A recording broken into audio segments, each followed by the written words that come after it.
The Netherlands is in shock after the brutal murder of 17-year-old Lisa, who was returning from a party in Amsterdam on her bicycle. The girl called the police and said she was being followed. Unfortunately, before the patrol arrived at the scene, she was brutally murdered. The probable perpetrator was arrested shortly afterwards at the refugee center where he lived. The brutal murder of a 17-year-old girl has shocked the entire country. The Dutch media are reporting extensively on what happened on Tuesday night. Lisa left the center of Amsterdam around 3:30 a.m. after a night out with friends and was riding her bike home when she noticed that someone was following her. The 17-year-old called the national emergency number. The police located the teenager using her phone, but it was too late. When the team arrived at the scene at 4:15 a.m., Lisa's dead body was found in a ditch on the side of the road.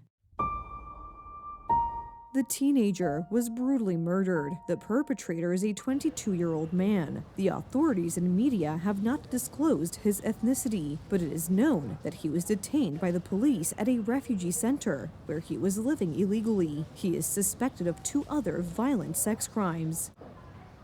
The crime sparked a nationwide debate on safety. The slogan, "Right to the Night," has become a symbol of protest against growing violence against women in the Netherlands, as well as against blaming victims, for example, for provoking with their appearance or being in the wrong part of town at the wrong time.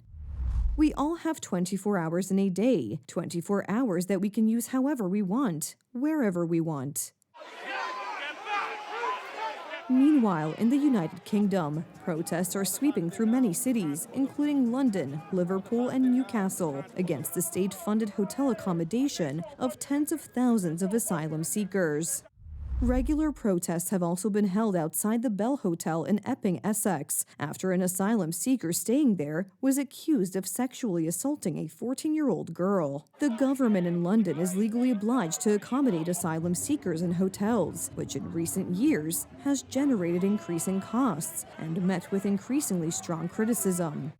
According to Home Office data published on Thursday, the number of asylum seekers accommodated in hotels stood at just over 32,000 at the end of June. This figure is up 8% from around 29,500 a year earlier.